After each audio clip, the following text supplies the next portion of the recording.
Water Commission meeting for November 21st, 2024. Can you please do a call to order? Roll call. Commissioner Davis? Here. Commissioner Young? Commissioner Cooney? Here. Vice Chair Keller? Here. Chair Snyder? Here. Councilmember Sneddon? Here. Are there any changes to today's agenda? Yes, Chair Snyder, there are item 5B. In negotiating that contract, we were able to get it under 100,000, which does not require council authority. So that just needs the city administrator's permit authority. But so I suggest we make that just an informational item. All the information in there is accurate. It's just doesn't need to go on to council for ultimate approval. Got it. Okay. Thank you. So I guess do we want to see if there are any kind of comments or questions on that item, and then just an informational item? No? Okay. Are there any other public comments at this time? Chair Snyder, we have no speakers for public comment. Okay. Then we'll move on to approving the consent items. So that's consent item 5A and 5C. Move to approve them. Second.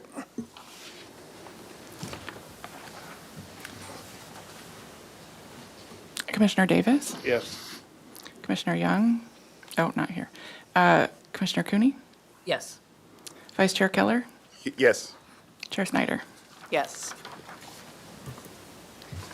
Now we'll move on to administrative items, and the first is item 6A, amendment to the contract with IDE Americas for the Charles E. Meyer desalination plant.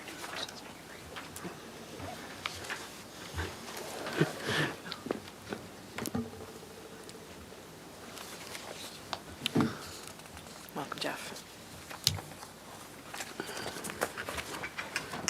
The minutes reflect Mr. Water Commissioner Young's Chair Snyder, Water Commissioners, Council Liaison Sneddon, Joshua Hagmark, Water Resources Manager, and happy to introduce this topic today. So, as you all are aware, we've been working now, or the desal plant has been operating since May of 2017. And we've had some challenges with our current contract operator. And we've been in negotiations with them for the last few years to try and rectify some of those challenges.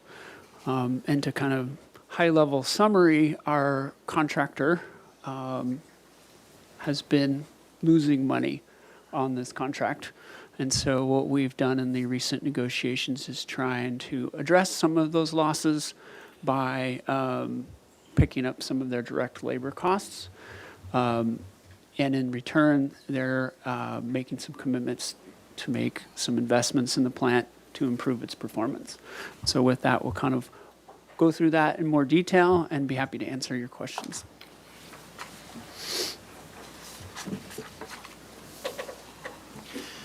Good morning. My name is Bradley Rare. I'm a Principal Project Manager under Water Resources, and today we're going to go over some of the highlights that Joshua just mentioned in what's been going on with the desal plant since it began producing water in 2017. So on the left-hand side of the screen here, you have the history of the operations, the design, build, and operate contract. This DBO-M contract, so M stands for maintenance, really puts all the responsibility for the design, construction, and operation and maintenance of the facility on IDE Americas. That this plant, just in kind of recapping, is designed to produce 3,125 acre-feet per year. And in negotiating the DBO contract terms, IDE provided performance guarantees for the water quality that comes out of the facility, the energy consumption used in order to produce that water, and then chemical usage.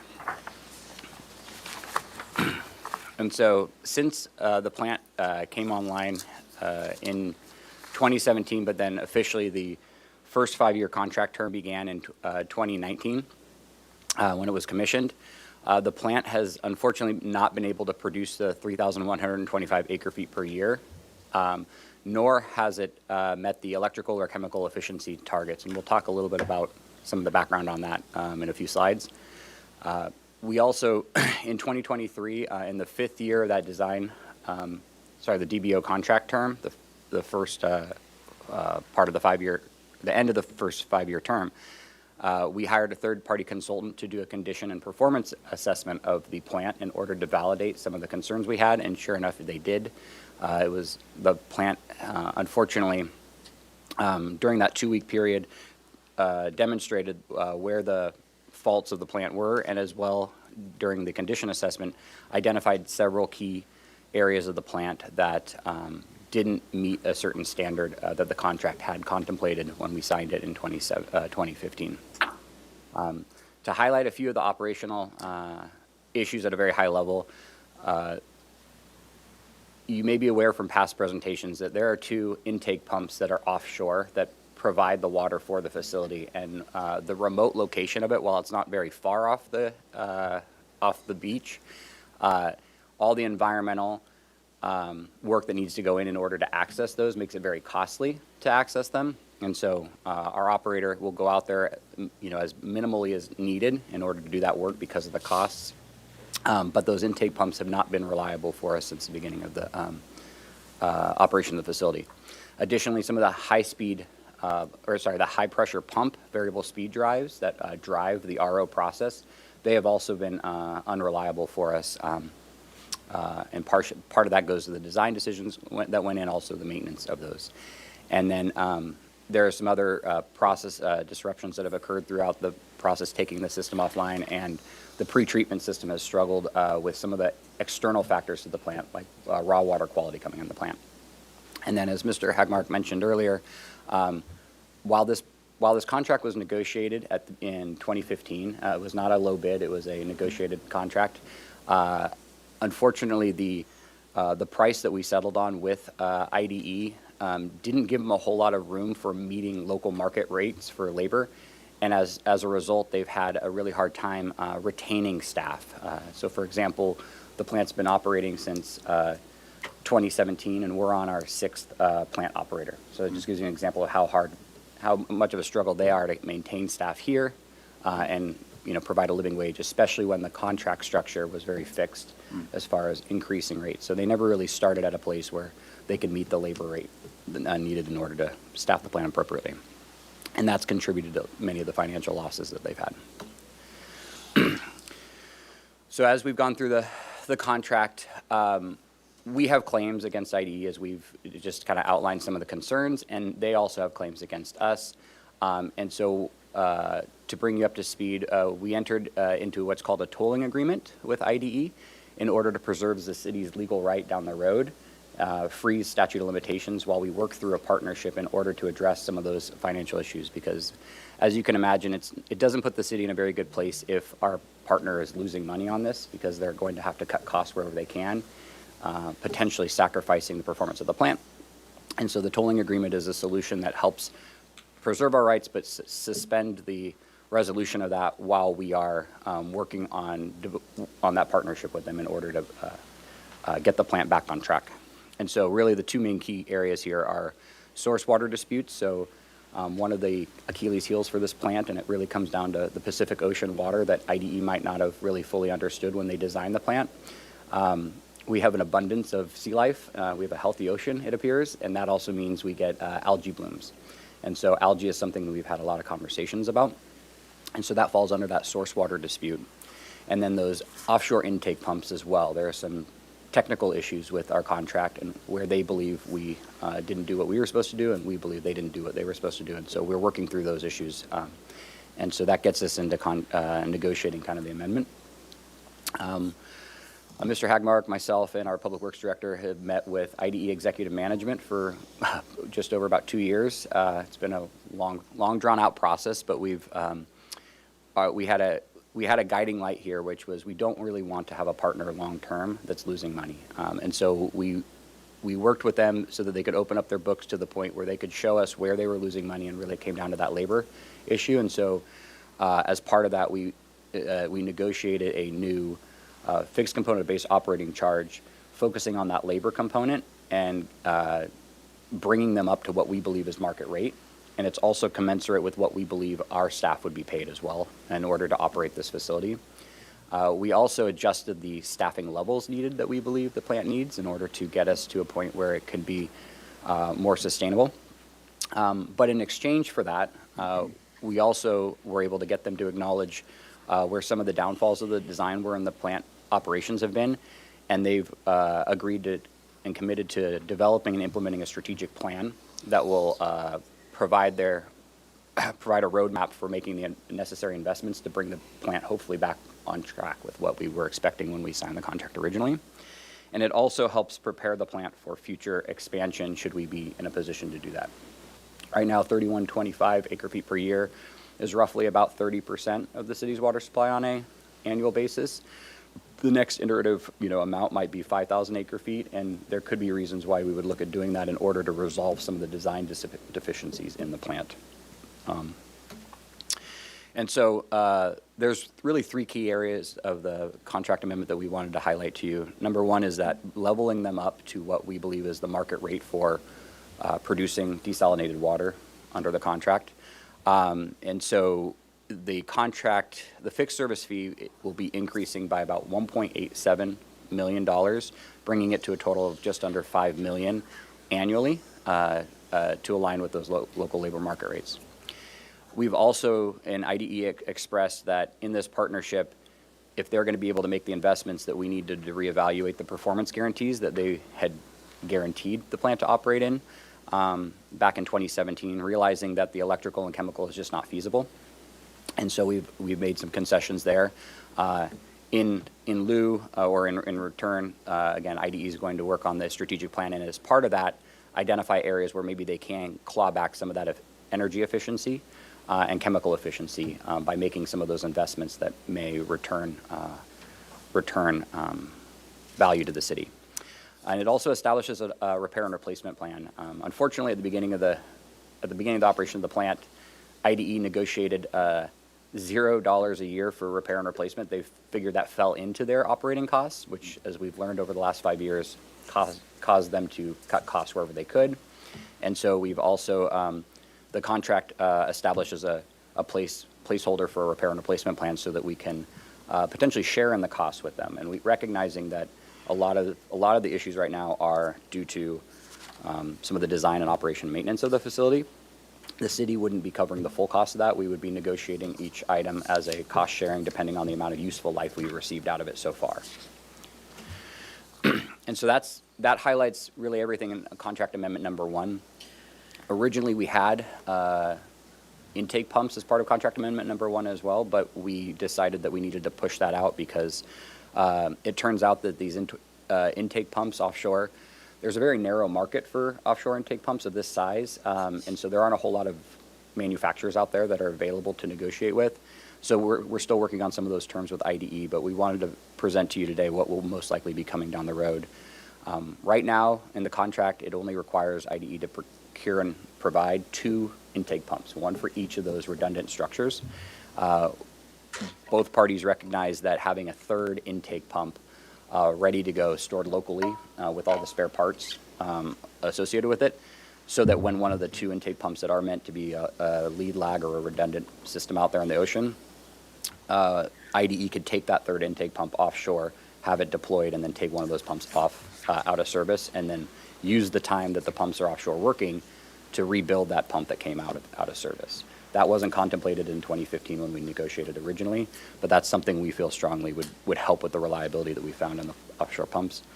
And then we're also, as part of that, we're also clarifying some of the nuances with the maintenance and repair obligations of the intake pumps so that we can prevent future disputes on some of the maintenance requirements.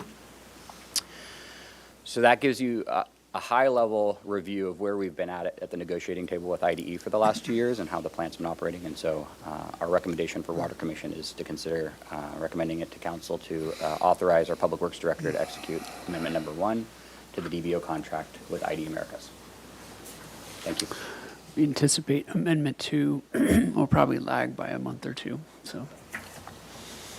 Thank you. I have a few questions, but on the contract amendment, why not wait for the full contract amendments to be done before bringing it to council? For both 1 and 2? They kind of could go independent, but one of it is wanting to kind of set straight. We want to get, there's other elements of the strategic plan we want them to get working on. And there's also the financial element as well. So as a gesture of good faith, trying to get this moving because we've been talking about it a long time. And Amendment 2 is coming. It's basically in the hands of the attorneys right now to kind of iron out the language on that, and we didn't want to sit around and wait for that to come. Madam Chair, a couple questions. One, the contract amendment language wasn't included, and was that because of the length of the document, or is there a reason we didn't have the actual language in front of us? Sorry, maybe clarify that, please? The actual contract amendment, the language of the amendment. That was not part of the packet. Oh, the actual amendment itself, a copy of the amendment. Yeah. Oh, that wasn't included in the packet. It's a question I had, because normally I like to see the language. Right. we're looking Yeah, at. there should have been a link to the document. No, it was It essentially, wasn't included. Okay. yeah, okay, then, which leads me to my real question. What's the current term of the contract with them? Great question. So the way that the contract was set up was with an initial 5-year operating contract. Right, And to back up a little bit on the timing, so they completed construction and began production in May of 2017. But there were things on that list of construction that they did not finish until March of 2019. So the operating contract did not start until March of 2019, and it was 5 years. That ended this last March. And the way that our contract was drawn up is we had the ability to extend it for 2 additional 5-year terms under the same arrangement, and it could be done at the city's discretion. So we were trying to negotiate something ahead of that, into that first 5 years, could not reach agreement, so the city unilaterally just extended it another 5 years. So we were in no obligation to do this, but certainly trying to recognize how do we correct this, the challenges that we're having with them. So right now, we're in almost through the first year of another 5-year term with them. okay. Which my question was, looking at the question of long-term operation, we are in that next 5 years, so you've kind of answered the question. We'll evaluate that, and you talked about the specific plan, et cetera, in here, so I think I understand that, so thank you. Madam Chair, I have a question. I don't want to dwell on the past, but doesn't IDE, don't they operate the plant in Carlsbad? Yes, they do. That's the same Pacific Ocean water? So I'm just curious, what's so unique about, So slightly different approach. So they pull from a lagoon, okay, not from the open ocean, which has a little different quality. They are having similar challenges there. So this is not, we're not unique here. And it's interesting as you start to look at it, the algae issue per se, and we're still studying specifically the algae issue because it's not all algae. There's not algae, all algae are the same. They don't plug up the filters all the same. And so we're looking into what species of algae cause the most challenges there. And unfortunately, although they've been operating for a while, they have been unwilling to do any type of monitoring or data collection on this. So we really have very little to go off of. And that's something that the city is right now entertaining, doing some level of monitoring. Well, isn't it also not exactly the same? Not to be, a nerd about it, but like we have a lot more coastal upwelling coming out of the channel, right? Because of the wind setup with the Channel Islands and the mountains. So we get constant offshore pushing of the water. So there's always upwelling. So there's a lot more CDOM in the water. There's a lot more nutrients. And so there's a lot more primary production, right?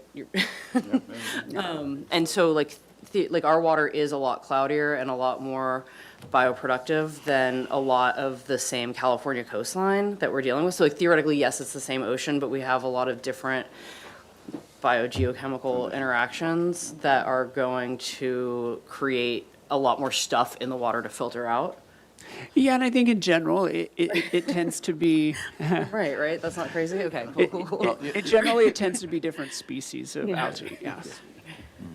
and then separately, the service fee increase is considerable. It is considerable. Is there, do we pay them more money than that as part of the contract, or is that the contract amount? The full amount will take us up to 8.9. Yes, that will be the full amount after we've adjusted it, yes. And so how much of that is related to labor cost shortfalls? 90% of the 90%, number is okay. labor cost, yeah. And we should say that one of the terms that we negotiated in that was, in the past, IDE, because of the cost cutting, had been incentivized or had not filled positions quickly. And part of that might have been just finding professionals that could come in quickly and, be paid that labor rate to be local, because it is a requirement to be local for this job. And so, in exchange for kind of increasing that maximum cap that we would pay, because it is a guaranteed kind of maximum for us under labor, we also were put in there that we wouldn't pay for positions if they were held open, vacant. So they have to actually have staff in those positions in order to realize that cost. So there's a little bit of a benefit and carrot there for the city. Yeah, I mean, as Mr. Rare was saying, they've had 6 people go through their plant manager position. It has not been a stable setup, and all of those kind of things, including staff turnover, contribute to water quality violations, monitoring violations, just because they just don't have the consistency there. And then I look at Cater and El Estero, we have virtually no staff turnover at those facilities. So it's really trying to get to a point where they've got a stable operation. And I think from there, then you can start to work on a lot of these performance issues. So my last question would be, under the operational issues, do we believe that all of the, this entire list, intake pumps, speed drives, et cetera, all those things can be addressed and corrected? They have provided a strategic plan in which they believe they can turn those things around. And what do we think of that? Well, they are the desal experts, and so we are going to give them a runway to make headway in those areas. What has our third-party consultant said about? So the third party that we brought in specifically was looking at the condition of the plant, and the performance of the plant was not, they're not desal experts, and we're not making any, like, this is how you need to fix that. They were just saying these assets are not in the condition that they're supposed to be in per the contract. So it's more of kind of laying out a plan of, like, these things need to be fixed, but as far as how to improve energy efficiency, chemical use, and performance, those are things that IDE designed it, they built it, and they're operating it. They are responsible to work on those, and that was what their strategic plan is intended to address. Okay. So just to understand, energy and chemical is paid by the city or by IDE?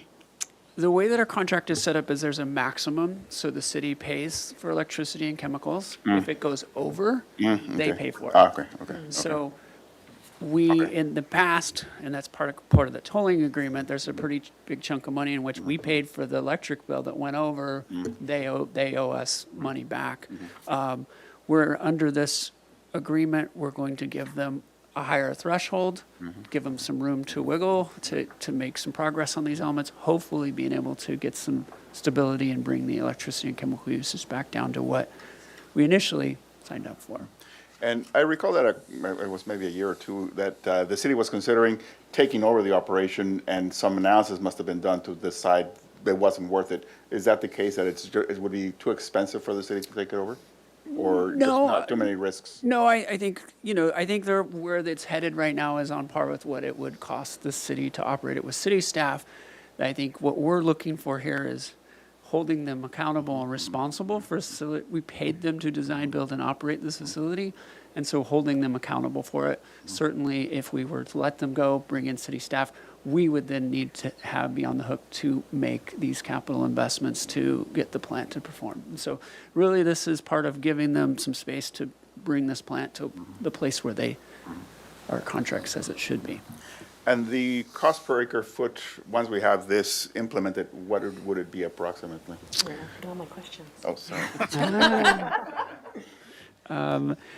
Somewhere in the ballpark of about $4,500 an acre foot. Yeah, well, that's what I was going to ask. I did have one just technical question.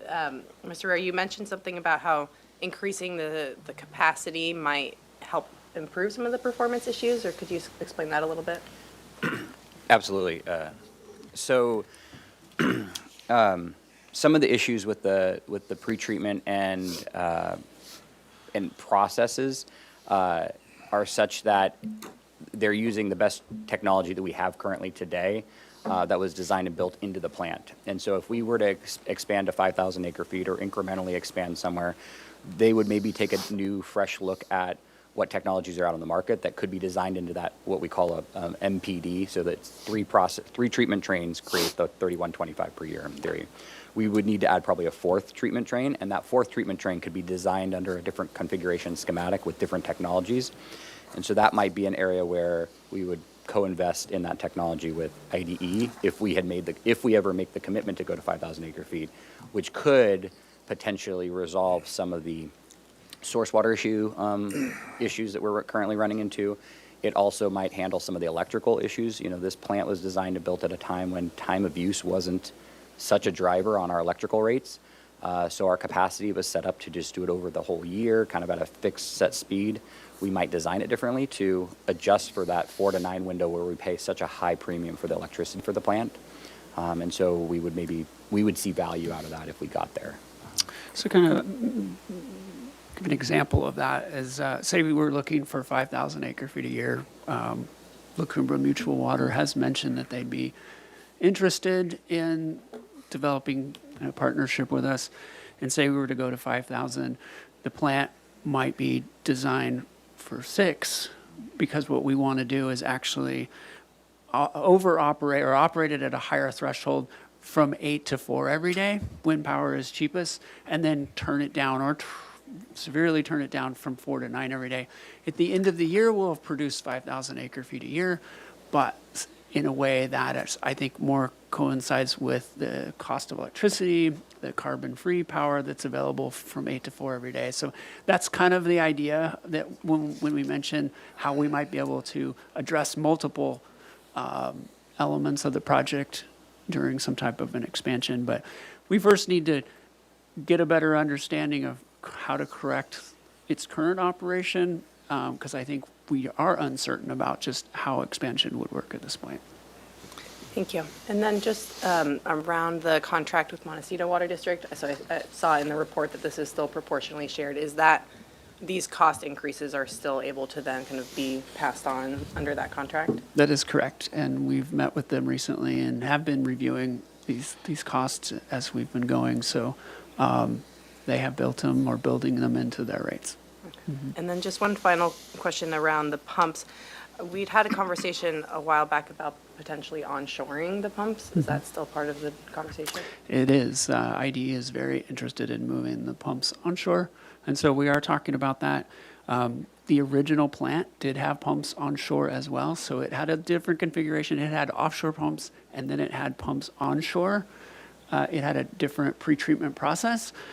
IDE's design got rid of those onshore pumps, using the pumps offshore to just bypass that. What the concept is to basically bring those pumps all onshore and get rid of any pumps offshore, which would minimize how much activity we'd have in the ocean, which would be nice. Each time we go out there to maintain the pumps, it's about $200,000 for the barge for the couple days that it's out there. It's a very intensive, expensive process. So bringing them onshore would be big. It would be an expensive proposition, but we are exploring that with IDE, and that, again, that could be something that could be rolled into the cost of expansion, could be a separate project, but all of those are being explored. Is there a big performance issue difference between onshore and offshore pumps, or is it maintenance, or like, because obviously they were moved offshore for a reason, right, in the first place? Yes, so there is technical challenges. So when you pull the pumps onshore, you start to pull a vacuum on the pipeline. Pipelines love pressure. Vacuum is a little challenging. You got to make sure you don't collapse that pipe. And so those are some of the issues that we're working with. There may be, for example, as we kind of work through this may work just fine up to a certain production rate. It also may work fine, except in king tides when we have super low tides. So these are all the kind of things that we're kind of working through to try and better understand what an onshore pump configuration would look like.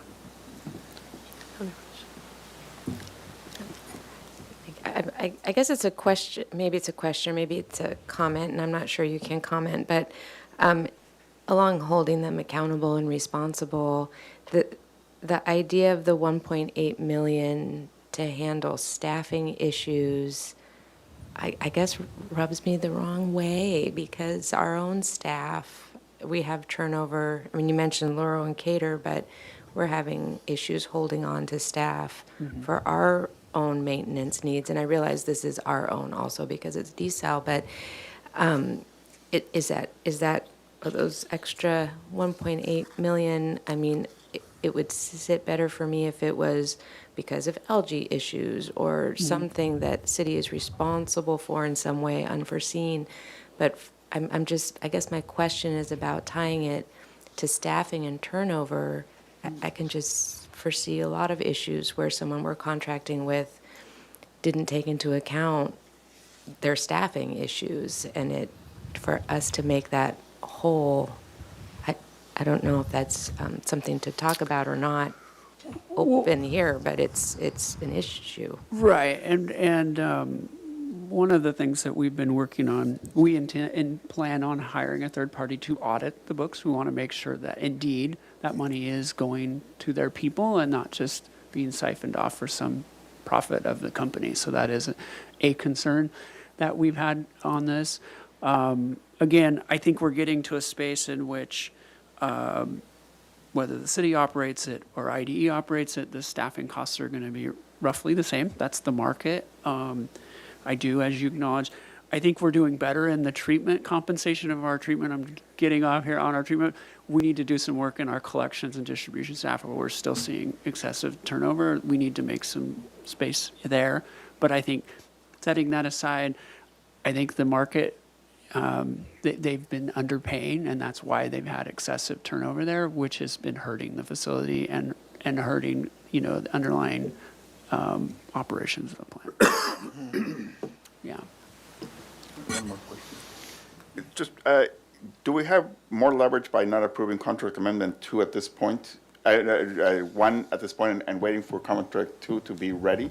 Because I worry that, we'll say yes to the contract amendment 1, and then the other one is something that we really want, that third pump and these other things, but they may not want, and so. Well, no, they really want They amendment want- 2, yeah. Oh, they really Yeah. want, okay. There is wins for both groups and that, Okay, yeah. okay. All right. Because what we are opening the door on as well is they have 2 pumps that aren't working, and we've offered to share in the cost of replacing those as well, and they are interested in that as well as so there's enough wins, I think, in Amendment 2 that I'm not concerned about it. Would bringing the intakes below surface help with any of the pretreatment issues? Yes and no.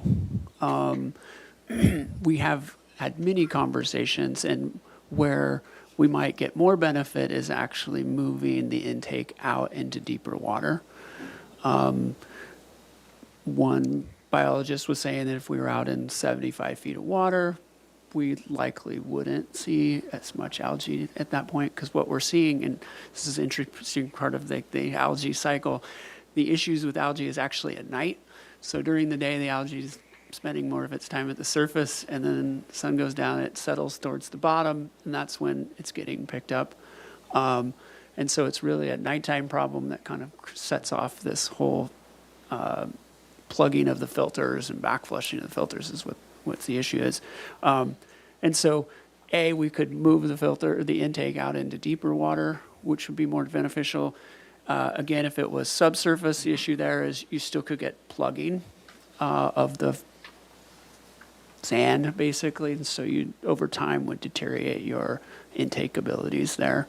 So yeah, exploring all of those different opportunities is kind of where we are with IDE now, and hopefully by addressing some of their financial issues, we can start working on that collaboratively. Any other questions? Is there any public comment? Chair Snyder, we have no speakers for public comment. All right. Thank you, Mr. Rare. We'll move on to, No, we have to vote. oh, sorry. A Thank you. motion. How about a motion? Earlier, I talked about the contract language, so in the future, I really would like to see contract language if we're going to approve an amendment to a contract. But with that, I'd make a motion to approve staff recommendation. Second? Commissioner Davis, Yes. Commissioner Young, Yes. Commissioner Cooney, Yes. Vice Chair Keller, Yes. Chair Snyder. Yes. Thank you for the reminder. Now we can move on to item 6B, introduction of the ordinance for water metering requirements for affordable housing. All right, well, I will kick this off. As the commission knows and council liaison, this community is really focused on developing more affordable housing.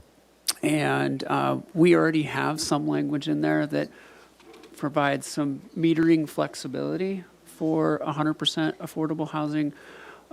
We've sat down with the Housing Authority, who is the primary builder of affordable housing and 100% affordable housing projects, and identified some additional areas where we might be able to assist, and are excited today to kind of bring you a proposal to amend municipal code section Title 14 or Chapter 14 in the hopes of kind of seeing what we can do to, again, try and keep the costs for these projects down while also trying to address our larger goal of water conservation. And so with that, I want to turn this presentation over to Ms. Munster to walk us through. Thank you. Thank you, Mr. Hagmark. Good morning, Chair Snyder, Commissioners, and Councilmember Sneddon. My name is Katie Munster, and I'm a Water Resources Specialist. And today, I'll be going through the purpose of this proposed ordinance, and then I'll be discussing affordable housing adaptive reuse projects and the proposed changes for these projects. Additionally, we'll go through more Chapter 14.08 updates, and then we'll proceed with next steps and the recommendation. So the overall purpose of this ordinance is to make it easier to implement affordable housing goals while still meeting our water efficiency goals as well. So this ordinance would provide flexibility in water metering policies for affordable housing adaptive reuse projects, and this ordinance would clean up and clarify language in Title 14 of the city's municipal code, which governs the city's water system. And these updates are intended to just clarify existing policies. And now I'll be spending the next few slides talking about these affordable housing adaptive reuse projects. So for purposes of this presentation, an affordable housing project is a development in which 100% of the units are rental units that are affordable to very low or low-income households, and the units are owned and operated under a covenant. So affordable housing projects are required to sign a covenant with the city. And this covenant will legally ensure that these properties will be rented to very low and low-income households for a certain amount of years. The covenants do vary, but it is the city's standard to implement a 90-year period of affordability. And if the covenant is broken or expires, then the metering waivers will also expire, and the property will have to meet current water metering regulations. For this presentation, an adaptive reuse is the retrofitting and repurposing of an existing non-residential building to residential units. So for example, converting an existing commercial building such as a hotel to housing would be an example of adaptive reuse. And this definition was created in collaboration with Planning Division staff. So for more background, the city has a long-standing requirement that each new dwelling unit must be individually metered, and this is to support water use efficiency. State law does require individual meters for new developments, but does not require this for affordable housing projects. So this new ordinance would have some proposed changes for these affordable housing adaptive reuse projects. As I mentioned before, each dwelling unit would usually have its own water meter. With these proposed changes, however, each dwelling unit would not be required to have its own meter or submeter. So that means that there would be one city meter serving all the dwelling units of this project. The point of adaptive reuse projects is to use an existing building. However, adaptive reuse projects have unique barriers in that they would have to retrofit all the plumbing or potentially change the water heaters to meet the current water metering requirements and individually meter those dwelling units. So these changes will help to increase flexibility and reduce these burdens for these affordable housing projects. It's important to note that other water metering and efficiency requirements will remain. So for example, the water efficient landscape standards and any irrigation meter requirements will still have to be abided by as applicable for the project. And in addition to the updates for affordable housing adaptive reuse projects, we'll go through some minor miscellaneous edits to Chapter 14.08. So this ordinance will allow private submetering for all affordable housing projects. Currently, private submetering is only an option when city metering in the right-of-way is not feasible. So these updates would provide affordable housing projects the opportunity to opt for private submetering always if they choose to.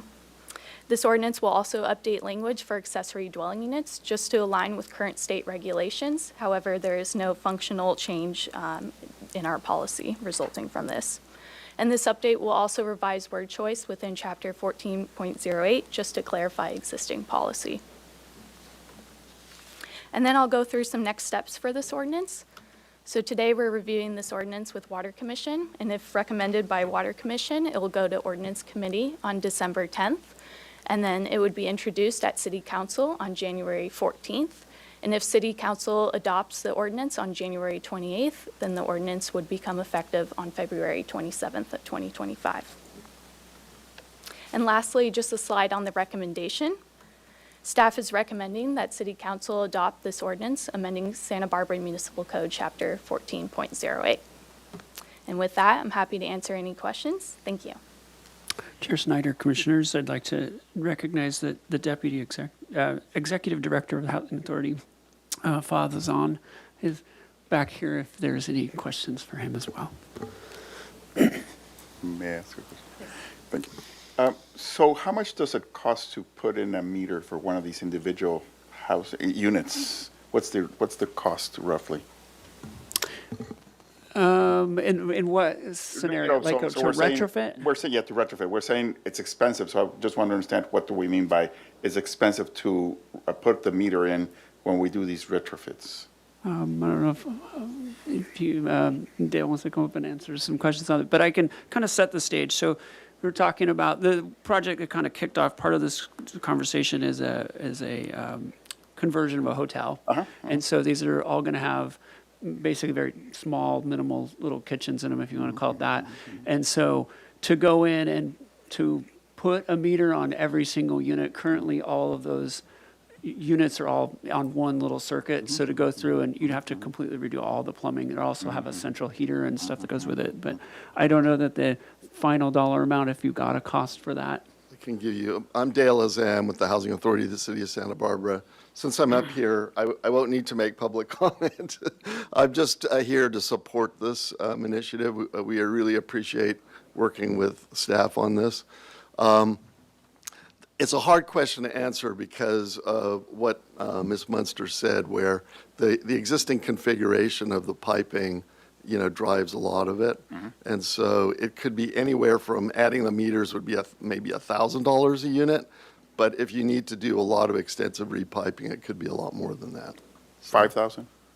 Yeah, potentially, yeah. But when you multiply that over multiple units, it becomes. Understood. Yeah, No, yeah. I'm just wondering if there's something, we're committed as a city to have more efficient water use. And so this could be either subsidized or financed in some way so that if we still achieve the objective of water use efficiency and not give away the metering opportunity. I mean, yeah, I understand it's a cost, 5,000 times 50 units, that's a lot of money. But if there's some way to work with that, to me, it would make more sense to do it now, because this is going to be lasting decades. It's not going to last for 1 or 2 years. This is decades we're talking about. So we're basically giving up the opportunity to do this for how many decades? 90 years? Yeah. Yes, It's a long time. It's a long time. So divide that number, 250,000, by 90 years, and the cost per year is actually very low. So if we figure out a way to fund this, I think that would make sense. I don't know what protocol is here. May I comment? What I was going to say in my public comment was that I think there's a wide recognition that there's a huge need for affordable housing in our community. And when one of these adaptive reuse projects comes along, it's kind of like, for us in affordable housing, it's kind of low-hanging fruit. By definition, the rents that you get on affordable housing are not very high, so it's hard to pay for this stuff. So I think having a carve-out just for these adaptive reuse, when it's new construction, we totally are on board, and we'll do what we can. But yeah, and that's the pros and the cons. Thanks. And I agree with you, and one of the things that when we looked at this, the water usage is pretty small inside of these units. And what I also appreciate about the Housing Authority is they have their maintenance people going through these units, because the tenants of this are not paying utility bills. They're not going to have a gas bill, electric, or water bill anyway. The Housing Authority is getting those. They're scrutinizing them for leaks and losses, because they have 30 units, but again, the flows should go to 0 at night, and they're looking for those. But they have their maintenance staff going through the units on a regular basis, inspecting toilets and doing, so it's a little more than you expect from the normal homeowner, because they are the underlying manager of the property. So it felt like, because we had definitely had your same concerns, we felt like if there was a place that we could make this work and kind of meet this bridge, and this felt like we could make it work here. And I appreciate, as he mentioned, if they're doing new construction, they're going to put in meters, because they want to be able to have that relationship as well with their customers. Question, so is the goal here with the metering then to be able to enact another tier of water rates for these individuals that are, no, okay. One other question I have, when I look at the low-income housing projects, you have the covenant is recorded, but if it's no longer used, it essentially has to go through this process of actually adapting. That isn't the case for adaptive reuse. They're basically are grandfathered in forever. That is correct.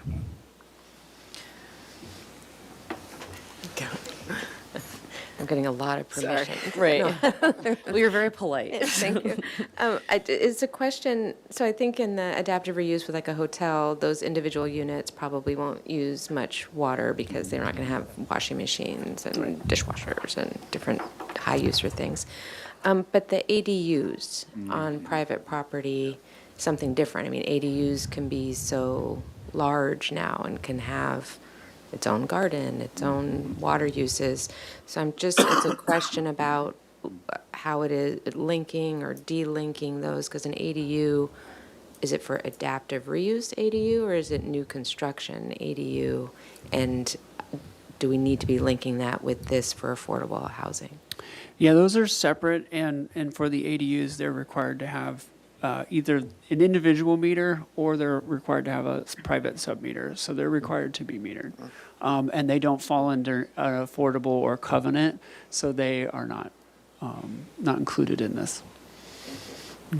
So I'm supportive of this concept. I do share some of Vice Chair Keller's concerns about just the missed opportunity. And I was wondering, are there, kind of two things. One, are there alternate technologies that are less expensive than actually sub-metering that would still allow some visibility, or, leak detection technologies, something else that could be implemented to support water efficiency? So that's question number one. And then question number two is, what sort of incentives or requirements are there for high efficiency fixtures and appliances in this adaptive reuse project?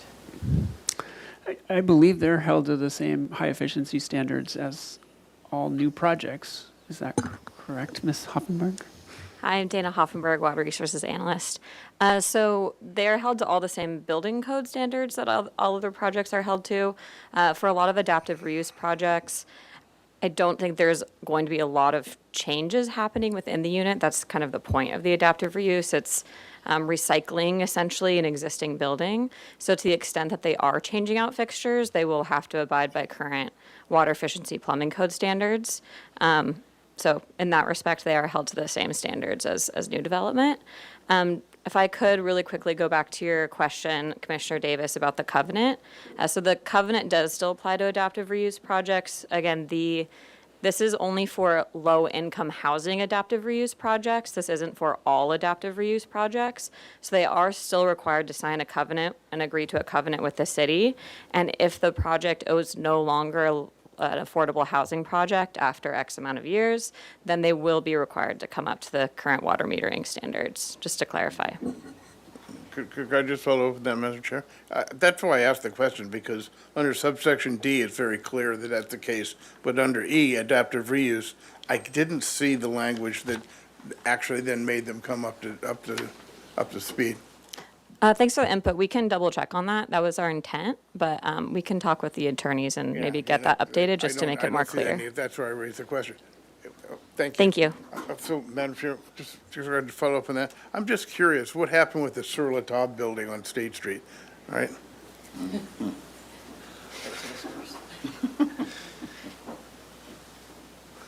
That's a very good question. The reason that that was purchased by a private individual, Jason Yardy, and the plans and approvals were taken through the city when he still owned it. So he donated it to the Housing Authority, and we executed the plans, but we weren't part of those discussions about meters. I know that we, in that case, we had to install a new meter. We have one meter for residential and 1 meter for commercial.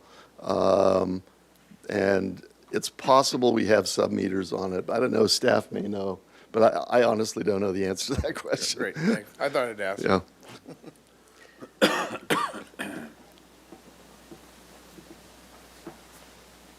Did you want me to speak to that? I believe they do have private sub-meters. I need to double check, but I'm pretty sure they do. Yeah. And so just circling back on the question around kind of leak detection or other like alternative technologies that would help with water management at the smaller scale. Commissioners, they will have AMI.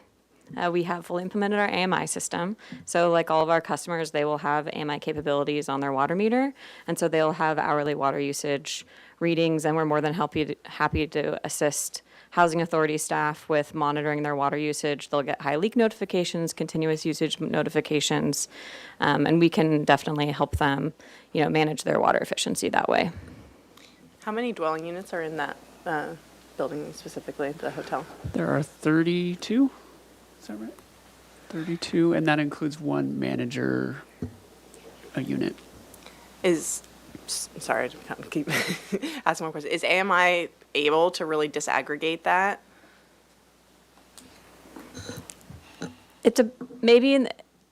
As AI gets more and more capable in the future, I think there's definitely more abilities for that to happen. The flumes currently have some kind of AI intelligence that help disaggregate.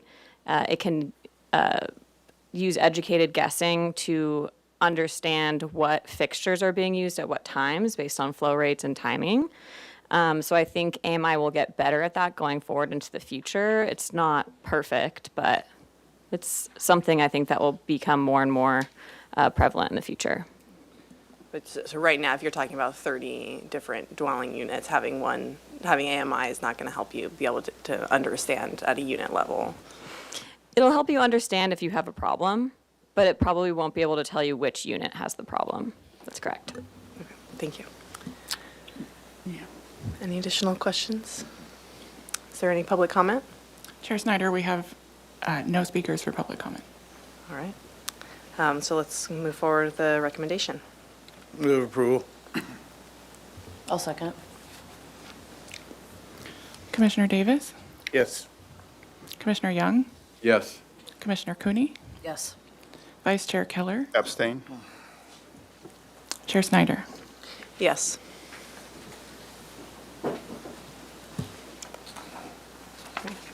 Thank you.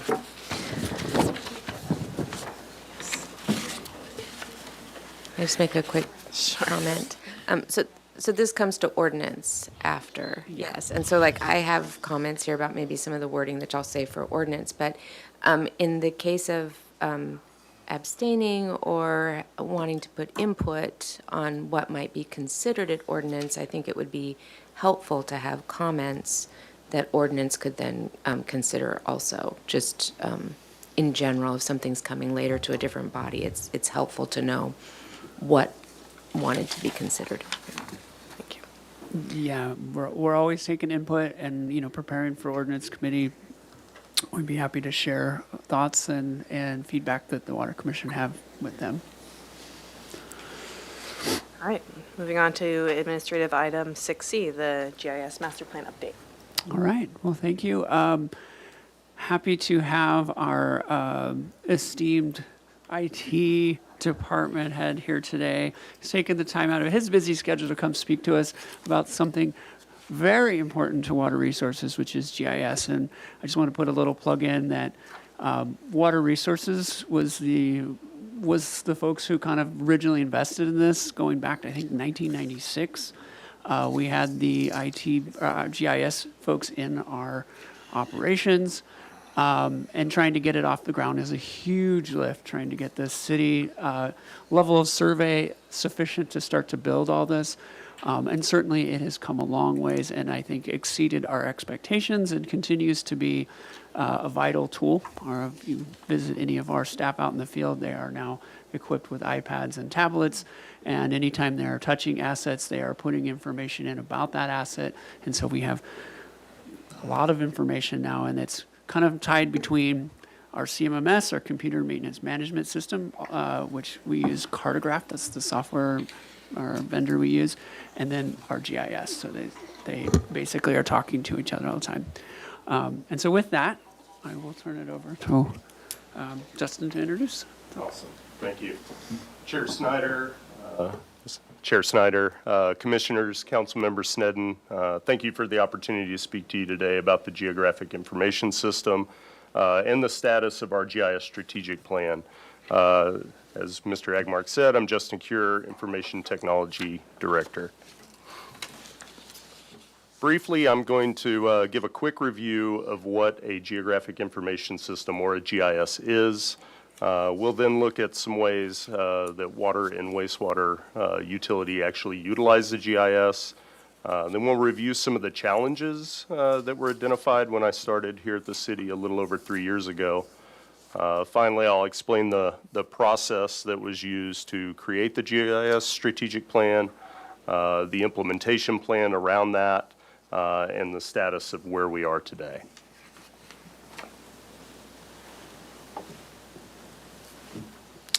So a GIS is a technology that is used to create, manage, analyze, and map all types of data. Simply put, a GIS connects data to a map.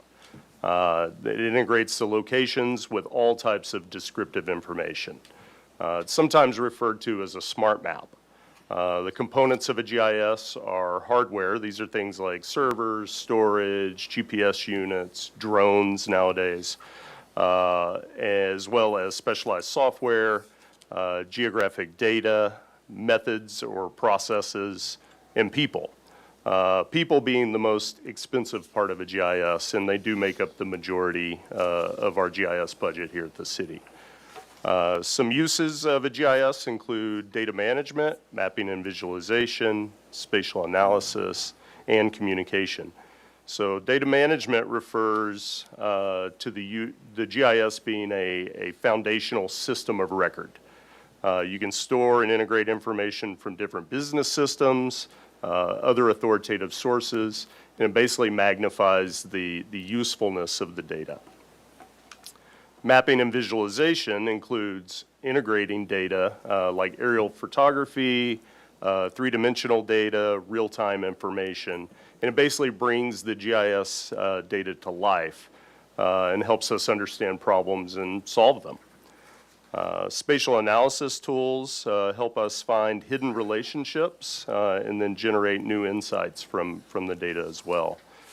And lastly, maps and dashboards communicate complex ideas rather quickly. So it basically builds a common understanding which supports collaboration and problem solving.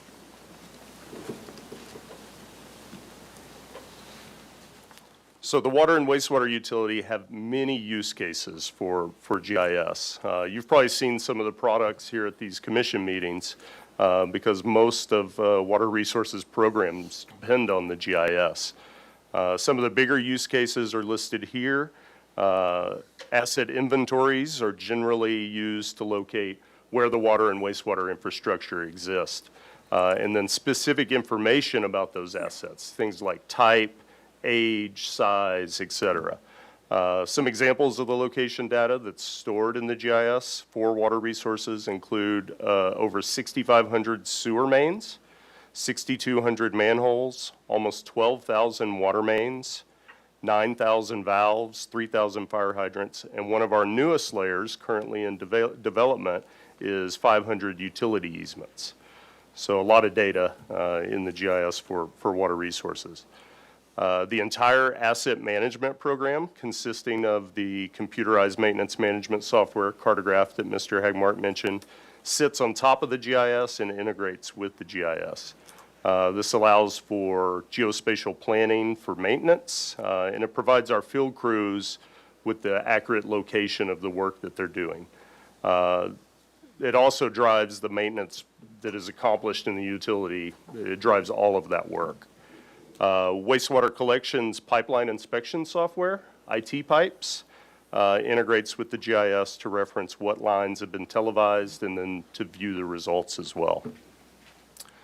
The GIS plays a pivotal role in planning and capturing capital improvement planning work.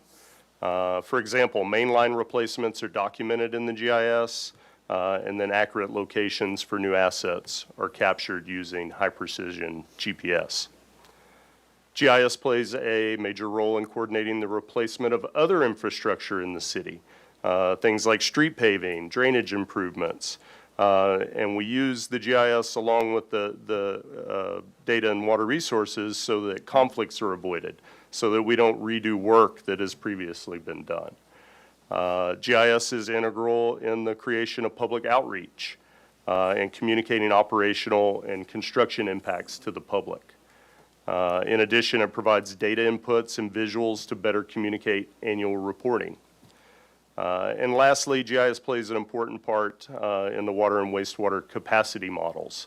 So the city has modeling extensions that sit on top of the GIS, and they help us understand any system changes that may occur or new development and how that might affect operations and capacity of the systems.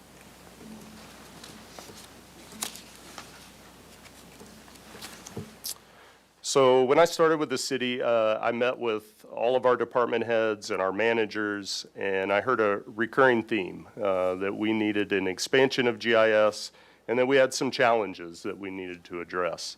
One of the biggest problems for the water and wastewater utility were integrity issues between the GIS and the computerized maintenance management software. This created a lot of confusion and differences in the data between the two systems. GIS was also understaffed. GIS staff members throughout the organization weren't really working together, and the central GIS team had no direct supervision. Some of our software was out of date, and additional tools were needed to be more efficient. In addition, we had a very complex web mapping application instead of very focused tools for various work groups. And lastly, the needs of the GIS have grown significantly. So we really needed to recalibrate and look at how to address that.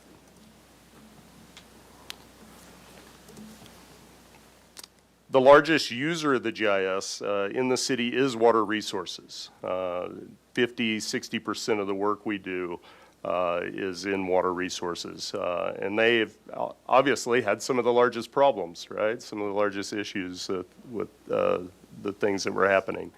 So I recommended that in order to design a GIS for the future, we needed a thorough plan. So Water Resources and the Streets Division graciously covered the costs of a GIS strategic plan, which is what I'm here to tell you about today. So it basically reviewed our current state. It looked at providing recommendations for improvement, and it gave us a plan to actually implement those improvements. That was accomplished by working with staff and a consultant and created various sections of the plan, which I'll tell you about now. The first section is the voice of the customer. This was a tool utilized to survey and interview all of our GIS staff across the entire city to look for needs and what needs were there and what were their satisfaction levels to that date. And this allowed us to create some prioritized actions to address those needs.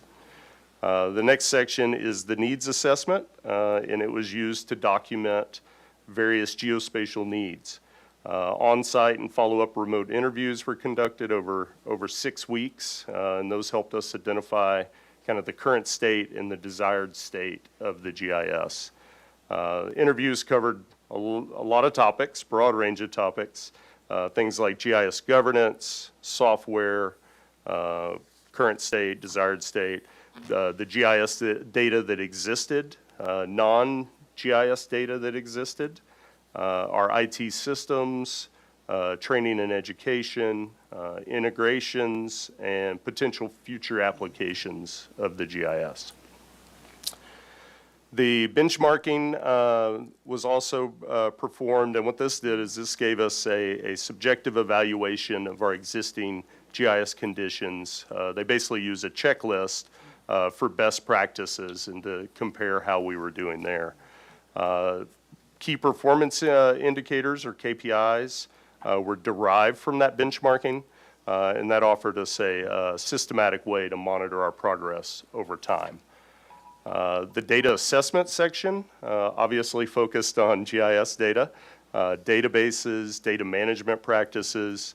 It looked at different aspects such as data governance, the quality of our GIS data, and then other recommendations for standardization and optimization. The GIS program and system design section examine ways to use the GIS technology more effectively. So it established a governance model for the program. It identified some educational opportunities. We needed some training, cost savings, transparency, and then improved data usage.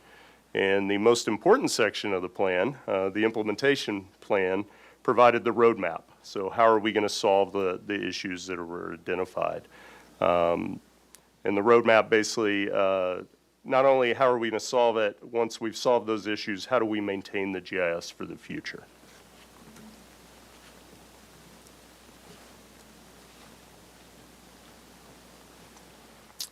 The result was a 5-year plan to create a sustainable GIS. The plan has hundreds of recommendations, but the core themes are listed here. Year 1 establishes the appropriate staffing needed to manage water resources goals and expectations for the GIS program. In addition, it streamlines some processes for data collection and management. It improves our data sets available for water resources, and it provides new tools for analysis and reporting. Year 2 evaluates our progress, right? So we look back at those key performance indicators, redo the voice of the customer survey. In addition, it allows water resources to take a comprehensive review of the structure of the GIS database. This is going to be a very important project that we'll be working on next year. Year 2 also incorporates some background information, or metadata, as it's known, which makes our data more transparent, discoverable, and authoritative. Lastly, year 2 will include additional training and some new dashboards that will allow water resources staff to access information more easily. Year 3 will continue the expansion of new tools and start down the road of looking at future technology developments in the utility industry, such as AI, virtual reality, drones, et cetera. Years 4 and 5 are really meant for kind of maintenance and review and expansion of those new technologies. So I'm happy to share the GIS team is already making incredible progress and is well into the implementation of the first year of the 5-year plan. Items completed to date include centralizing the GIS staff to report to information technology. Allows for better alignment and direction of that team. A GIS supervisor was hired to directly supervise all the GIS staff and drive the implementation of the plan forward. We took an existing position that we had, the GIS coordinator, and we reclassified it to a GIS administrator. This will be the senior technical GIS position for the organization. We actually start those interviews on Monday. In addition, we created and shared a mission and vision for the GIS program. We also formed a GIS sustainment team. This is an important part of the plan and to really get buy-in across the organization. This team consists of stakeholders that will help us develop standards and really drive the future direction of the GIS. All our existing systems were upgraded to the latest release, and we also added some new software that was much needed. Last and certainly not least, we eliminated those data integrity issues between the GIS and the computerized maintenance management software that's so crucial to the work that Water Resources does. We have a ton of work still to accomplish, but we've made great progress so far. That concludes my presentation. I'd be happy to answer any questions. Thank you. A question. What efforts, if any, do you take to secure the GIS from outside hacking? Yeah, that's a great question. Thank you for asking that. So part of the plan addressed cybersecurity and how we can harden our systems around GIS. It's some of the first year work that we're actually working on right now is to really harden those systems and make sure that we don't allow any unwanted access from the outside. Yeah, because it's such a wealth of information. It is. That could be misused horribly. Are you aware of any attempts from the outside to break in and hack the system? Not associated with the GIS. You know, IT has a big footprint in any organization, and we're, it may be a surprise to people, but we're attacked all the time. A lot of networks are. So we have several layers of defense to avoid that. Doesn't mean it can't happen or it won't happen. But we do a lot of, we spend a lot of money on it to prevent any intrusions. We also do training for all of our employees. So we do micro cybersecurity training. So every 2 weeks, our employees are taking training around cybersecurity. Madam Chairman, couple questions. You answered a lot. I had some questions regarding funding and management, and your presentation kind of fleshed it out a little bit more than coming in here. One, I'm assuming that 53% from Water Resources, you've got a process, Joshua, that we've done to determine basically our share in that regard?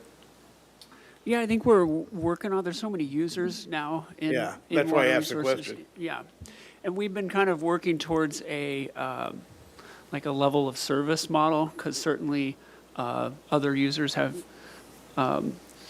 need less. I mean, their dependence on GIS is less. And so I think that's one of like a service level model is what Yeah. we're kind of looking for going forward, and how that bakes out in the costs is something we'll have to work out. Okay, and then following up on that, from that same discussion of funding, that increase of 36% this year, I'm assuming that's exponential going forward.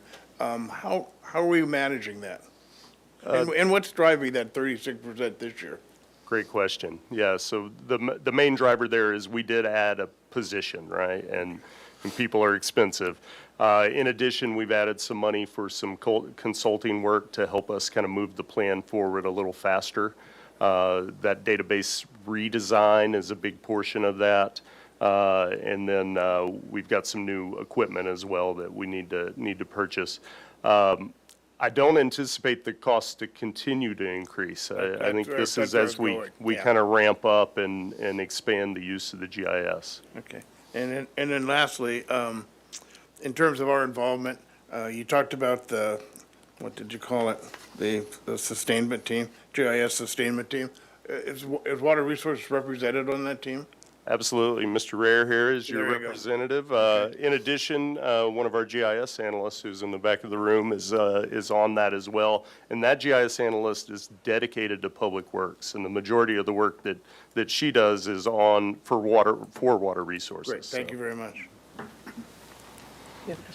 Yeah, so on the flip side of cybersecurity, it's also very useful for the public, especially for us doing research, to have access. And I think we do have access. If I recall, my students do have access. So that's something that will continue to be available, no? Absolutely, yes. We'll continue to allow access. We'll actually expand that access. Of course, it'll be up to Mr. Hagmart and his team on what data we release from water resources. But the goal is to provide many more tools out there for the public to utilize the GIS. Can you speak a little bit to how the strategic plan will specifically support water resources, or what kind of components are most relevant to water management? Yeah, good question. So, as I said, water resources is our biggest customer, right? So the majority of the work that's being done in the plan will have a direct impact on the work they do to keep the GIS current, make sure it's up to date, and that we're using the latest technology for the goals that they have for water resources. So their input and the direction of the GIS is extremely important, and I do believe the plan will make them extremely happy at the end of 5 years with all the work that we're going to put in and to get it really where it needs to be. So. And just following up on that, so this strategic plan is just starting to get implemented. It sounds like there are already some wins. Is there a time where you can come back to Water Commission to kind of update us on how that's going? Absolutely. I'd be happy to come back and give you guys a status update and let you know all the progress that we've made. Thank you. It's a comment, a question. I'll make it a question and a comment. Just at the IT open house with all the GIS systems and how this is all integrated, I just want to say congratulations for, phenomenal. And the question part is if you remind us how many layers are available through the city's network of GIS information, because it's a pretty powerful tool. Yeah, thank you. Thank you for the compliment from yesterday. Our open house for GIS Day turned out way better than I expected, and I was glad to see that. We have approximately 400 layers of data in the GIS today. That doesn't mean that we may not need to cut some of that back. So we're going to take a look next year at all the data and really determine what are our core data sets, what maybe needs to go away, and then what are we missing? Because I'm sure there are some things that we're missing as well. Mr. Kier, I noticed you have some of your team members here. Would you mind introducing some of them? Sure. So we'll start with Haley Grant is our part-time GIS technician. She is dedicated to Public Works. We have Krista Winger, who is our GIS analyst dedicated to Public Works. And in the back right is our GIS supervisor, who is leading the team and going to drive this plan forward. Oh, sorry, Eric. Any additional questions? All right. And there's no recommendation on this item, right? Okay. Chair Snyder, we have no speakers for public comment. Thank you. I'm missing some pieces today. I'm off my game. All right. Thank you very much, Mr. Kier. All right. Next, we have our water supply update, item 6D. Good morning, Chair Snyder, Councilmember Sneddon, Water Commissioners.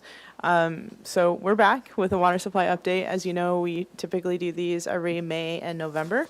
So our November update is the kickoff of the new water year. You'll recall that the water year calendar starts in October. So we're into our new water year.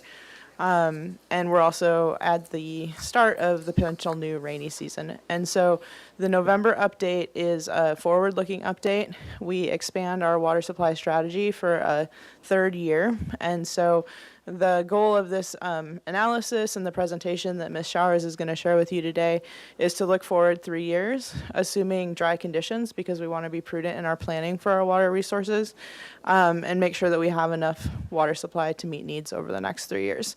I do want to remind you that we'll be back in December with our annual water supply management report, and that's the backwards-looking document where we recap how things went in water year 2024. And we also make some findings on our groundwater basins, which is a requirement of our Central Coast Water Authority State Water Project contract. So with that, I'm going to turn it over to Ms. Showers and enjoy the presentation. Good morning, Chair Snyder, Commissioners, and Councilmember Sneddon. My name is Jasmine Showers, and I'm a Water Resources Analyst. For the presentation today, we'll start with a brief water year 2024 recap. And as a reminder, that's from October 1st, 2023 to September 30th, 2024. And then we'll go over the local rainfall and statewide drought status, talk about each water supply individually, and then go over the 3-year water supply strategy. We'll start with a water year 2024 recap. This graph shows our water year 2024 planned versus actual water production. And the height of the bars shows the total water either planned or used. And this does include the water sales agreement water with Montecito Water District.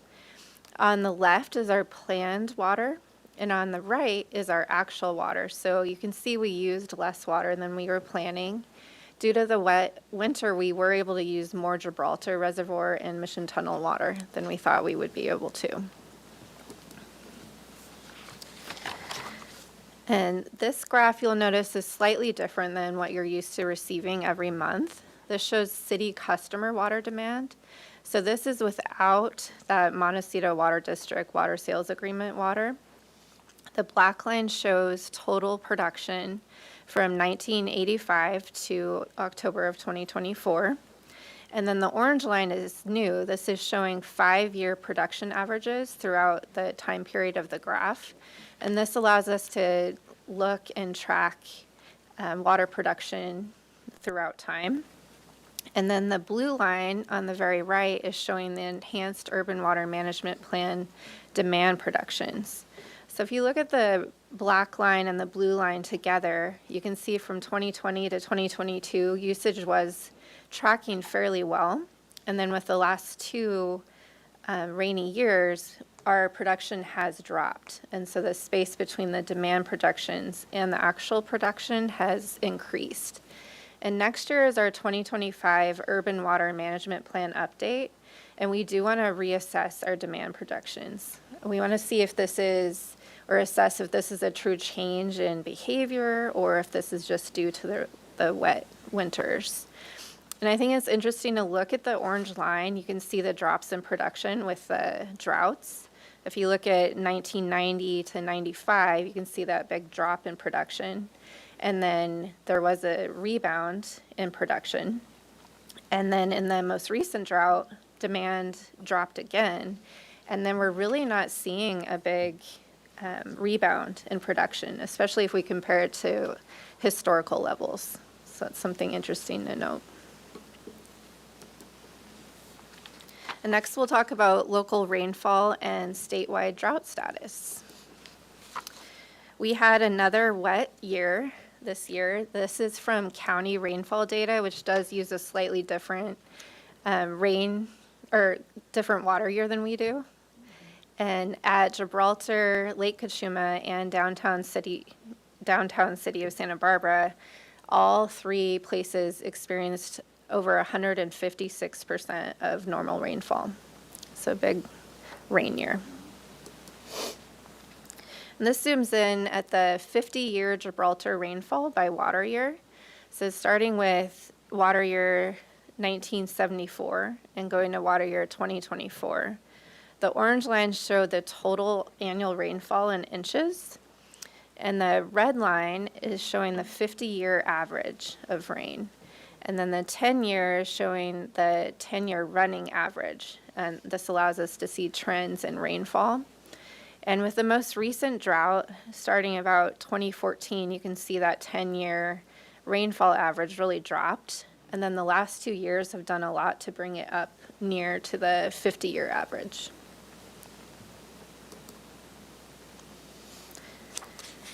And this is 2 pictures from the, oh yeah, go ahead. Just to Back. note that it's very unusual to have 3 years of good rain. Yes. So the likelihood is that the 3rd year will be a low year. Oh, I don't know if I can go back. Jinxing. So this is showing the 2 pictures from the U.S. Drought Monitor, which just as a reminder is showing physical environmental conditions. So we don't use it to plan our very local water supply, but it does provide a good picture of what's going on statewide. Last November, the state was still benefiting from that very, very wet year. So you only see 2 patches of abnormally dry areas. And going into this November, which is on the right, we see abnormally dry conditions starting to return. Even though in our area on a macro scale, we're not seeing those abnormally dry conditions. I want to see this next week. Yes. And this is showing the NOAA winter 2024-25 precipitation outlook. For our area, this is showing equal chances, could be below, near, or above average precipitation. And NOAA is predicting with a 60% chance of a weak La Nina, and that typically leads to more northerly storm tracks and then more dry conditions in the south. So we have a slight chance of going into a drier winter. And next we'll talk about each water supply individually. Earlier this month at Cachuma Reservoir, it was at 91% capacity. The city did have 100% allocation for last water year, and Cachuma provided 21% of our total water year 24 supplies. Cachuma spilled starting February 1st and then ending June 21st. And during spill conditions, city units and the city and other Cachuma member units can use free surplus water. So any water that we use is not counted against our allocation. So during that spill period, we used 900 acre feet. We did lose some carryover. When Cachuma spilled, we lost 6,900 acre feet. We were able to build that up, though. So as of the end of this water year, our carryover balance is 8,402 acre feet. And we did receive 100% allocation for the next water year. So with our carryover and our 100% allocation, we're at 16,679 acre feet in Cachuma. And next we have Gibraltar Reservoir. Earlier this month, Gibraltar was at 28% capacity. Gibraltar provided a lot of water for us this year. 33% of our total supplies came from Gibraltar. And Gibraltar had a long spill. It started at the end of 2023 and then stopped spilling at the end of June. In August and September, the city released over 600 acre feet to downstream users, and this is per the Jen Chow agreement. And we do expect, even if we have a drier winter, we do expect Gibraltar to fill, just since it's a small reservoir in a large watershed. And this is showing the Gibraltar Reservoir hydrograph from 2000 to 2024. The blue is showing the storage volume in acre feet, and then the orange is showing the spill line, or the total capacity in acre feet. And that data is based on our bathymetric surveys. Our most recent bathymetric survey was completed in September. And unfortunately, it did show a 229 acre foot drop in storage capacity, which is about 5%. And you can see that at the right side of the graph there. So that means that the winter rains did bring in more sediment than they were able to clear out. And now the full storage volume is 4,489 acre feet. Did you have a question?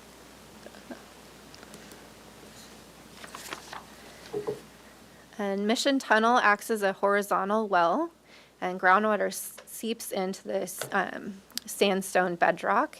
And this picture is from a point of view standing inside the tunnel, so you can see the stalactites coming down and then looking into the tunnel.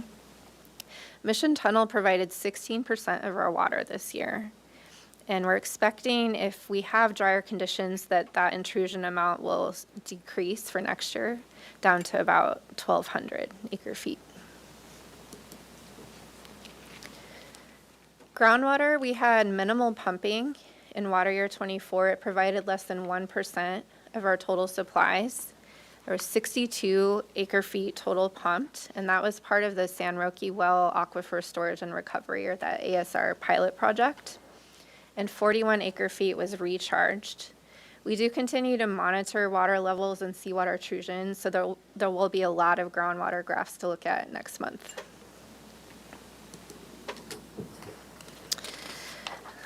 Desalination continues to be a critical part of our city water supply. Desal provided 21% of total supplies last year. And the most important part about desal is it allows us to bank groundwater and then bank up surface water supplies that we would otherwise need to use. The city did not use State Water Project in water year 2024. And despite above average rain statewide and then average snowpack, we received 40% of our max allocation. And that's about, or for us, that's 1,320 acre feet. And this was due to environmental pumping limits. The state was unable to bring the available water into San Luis Reservoir.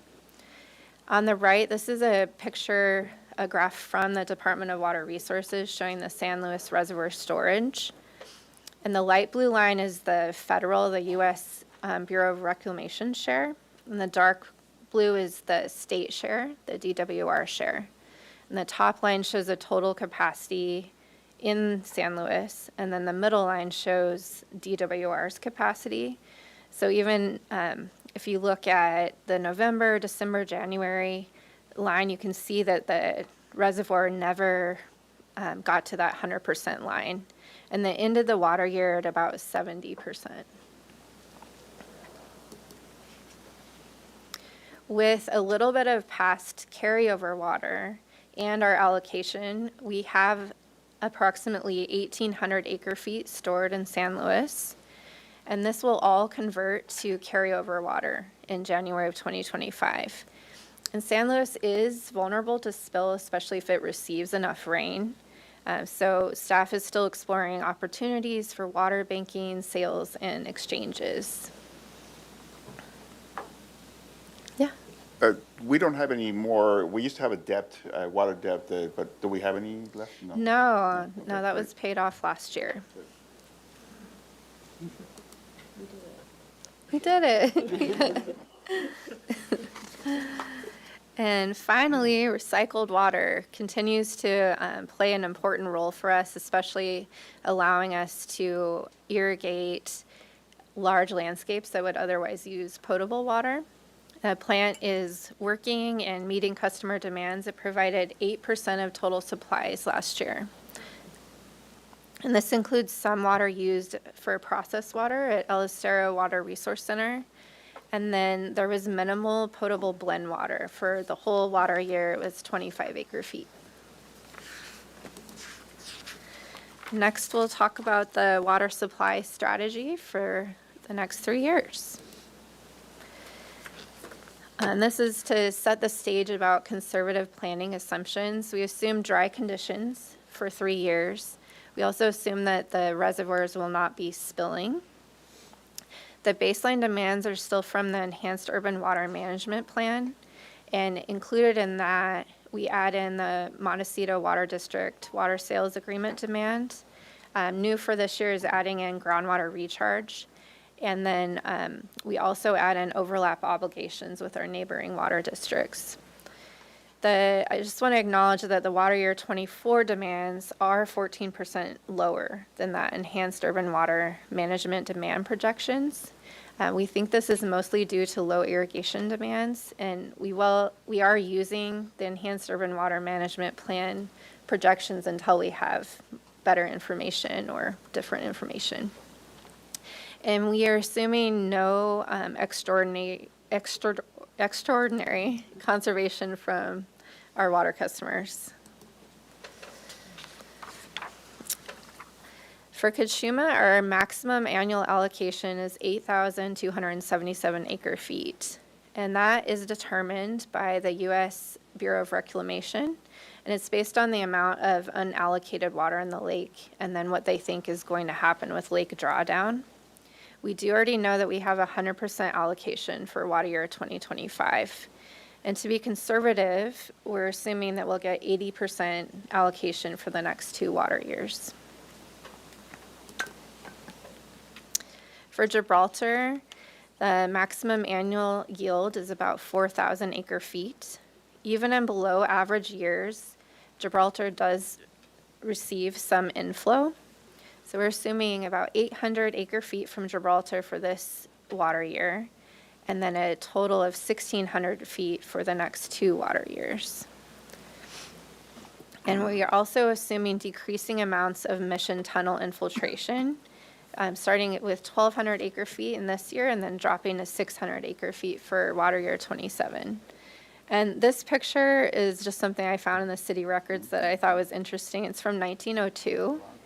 And so I think it's probably a surveyor looking up at the dam site. It's a very cool picture. Yeah. No, I was just going to comment on the picture. Oh. For desalination, the maximum production capacity is 3,125 acre feet per year.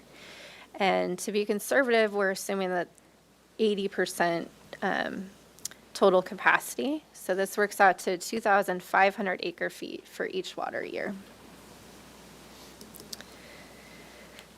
State water project, our total amount, if we received 100%, is 3,300 acre feet per year.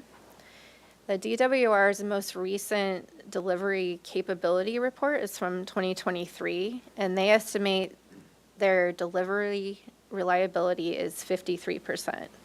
And then they have quite a few pages dedicated to warnings that there will be likely further water delivery reductions.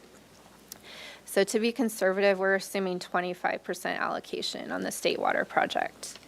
And we do not plan to use state water project in the next 2 water years and plan to have 1,600 acre feet available if we need it in water year 27.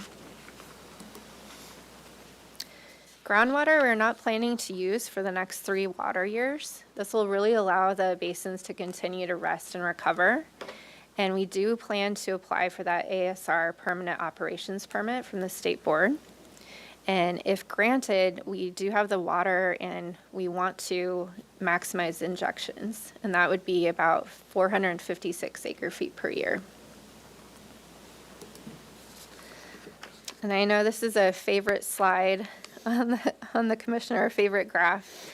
This is showing the water supplies to meet demand for water years 2012 to 2027. The last 3 bars, so the most right 3 bars, are the projected years. And you will notice that jump in demand from actual water use to that projected water use. And we are planning to meet water demand using Cachuma and Gibraltar, and then in 2027 with state water, and then also desal and recycled. In summary, the city can meet demands for the next 3 water years, even if we assume dry conditions. There's no need to pump groundwater, and we will maximize those ASR injections at San Roque Well. And then no need to use state water projects for the next 2 years, and then we have it available in water year 27 if needed. I did want to add just to, thank you. Yeah. I did want to add to the presentation a few different things that we're working on. Ms. Corey and I have been meeting with water brokers, trying to understand the value of the water that we have and what we might be able to do with it. I hope to bring back something to talk more about that. In particular, to head off the spill, we'd hate to lose what we do have. But trying to figure out, again, what we're hearing out there, the value of water is pretty low. It's about $250 an acre foot. So if we cashed in on 1,300 acre feet, it's $300,000. So it's something.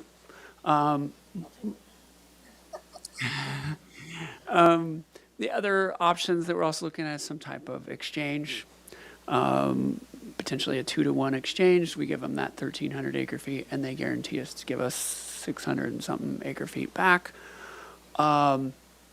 but under what conditions? Will we get that in a dry year? Can we get, how that gets returned? So we are exploring some of those, again, trying to make this water work for us. I think there's a certain level of banking that would be beneficial. And at some point, selling it is probably the best idea. So we're looking at that. We're looking at potentially some type of long-term lease option. So really trying to explore all that. And I anticipate we'll be back to talk with the Water Commission more about that. Let's see. What else did I add? I had one more item on that.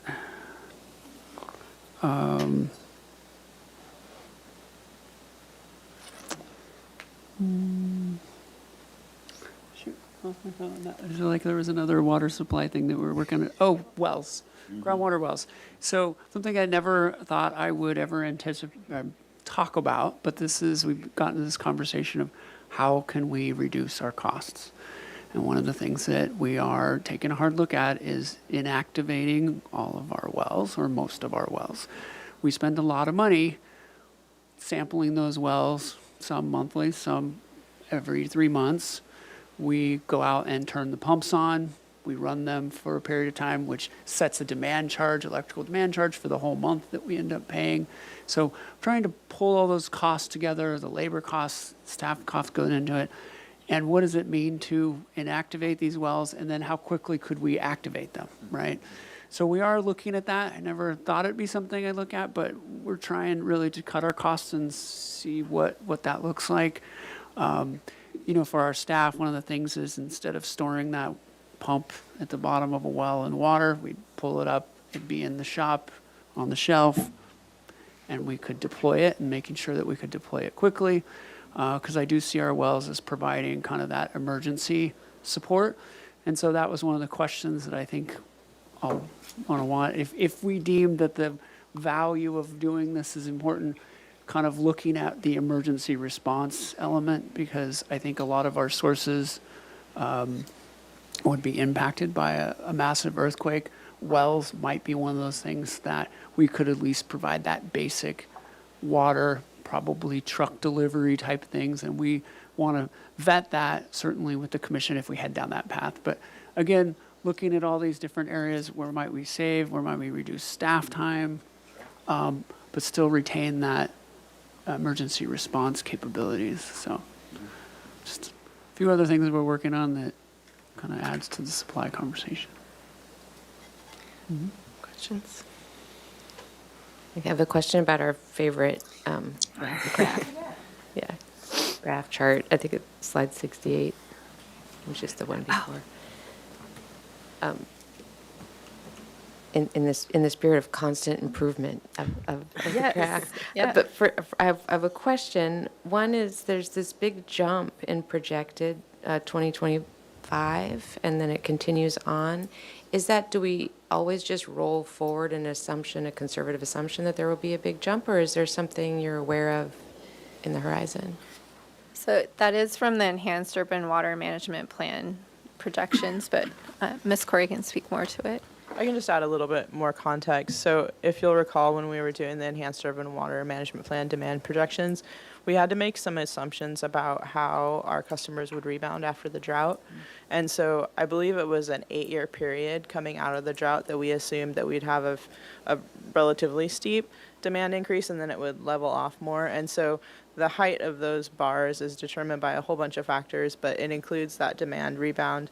It also includes assumptions about economic growth, population growth, and our water conservation program. And so when you put those all together, that kind of tells you what the slope of that increase is going to be. And so those 3 bars you're seeing here still are in that rebound period where we're seeing that higher jump. In the out years of the Enhanced Urban Water Management projections, it does kind of level off. Thank you. That answers that question. Thank you.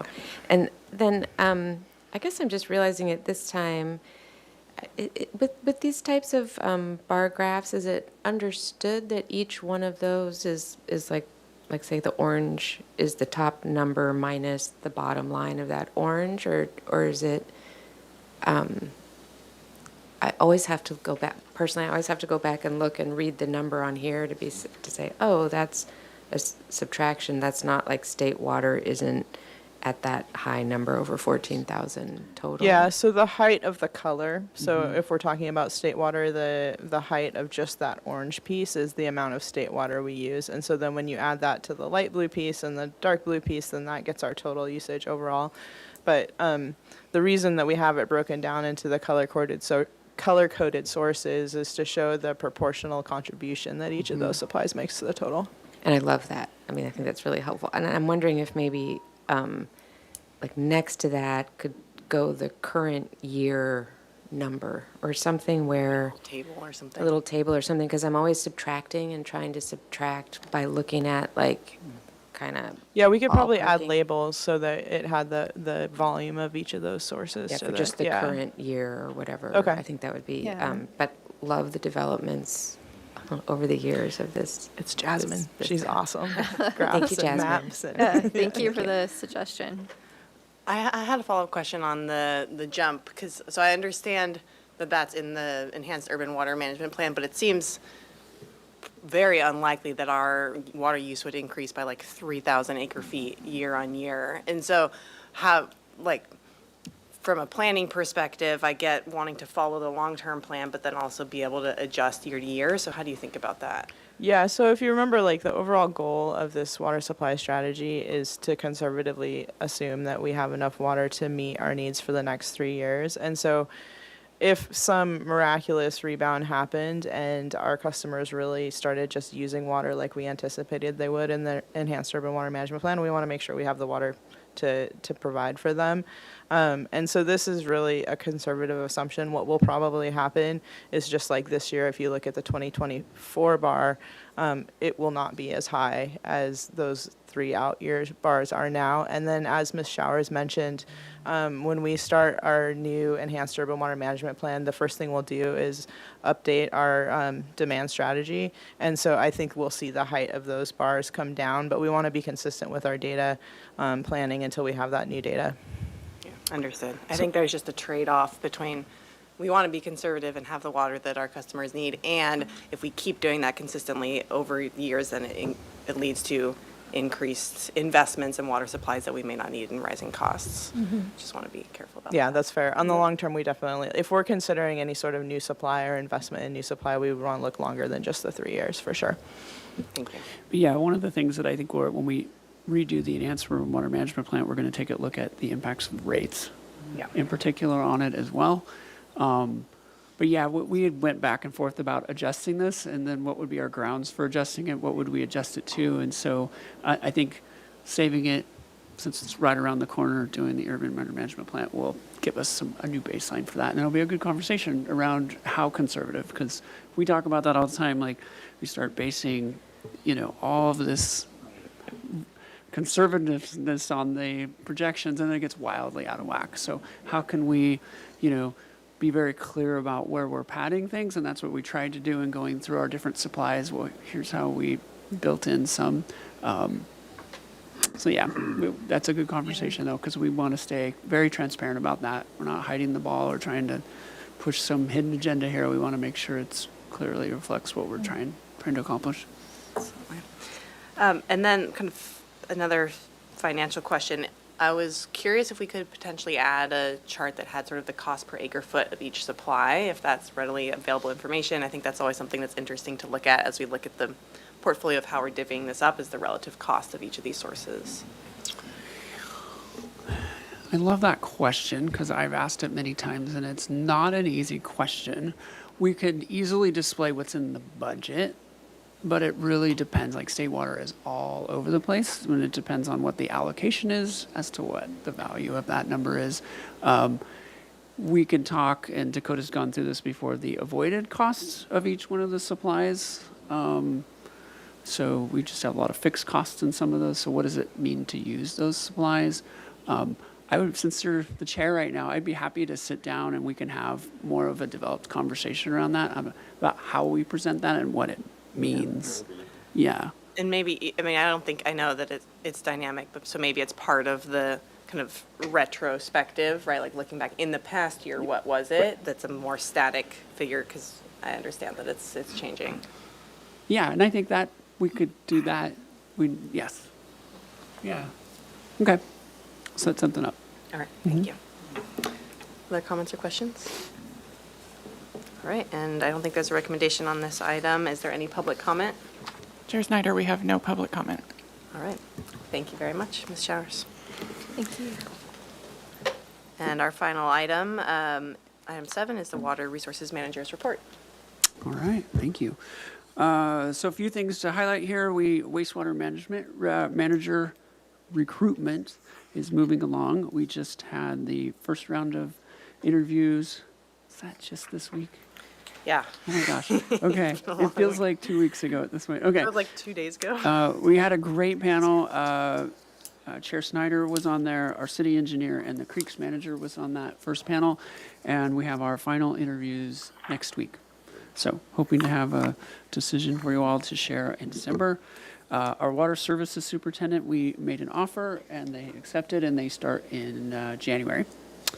Sorry, what role was that? I missed that. The water services superintendent, Mr. Acosta, he was vacated. We currently are working with 6, and I'm just going to clarify this. We have 6 water distribution operator vacancies.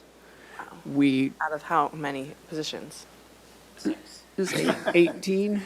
Oh, okay. So what we have been doing, and so here's the nuance with that. We have been hiring operators in training, and we currently have, we're up to 8 operators in training.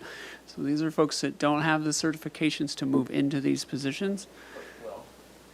But over time, some will take a year, some will take 3 years. So that's kind of this investment in resources. Some will leave us in that process. So anyway, hoping to get through that.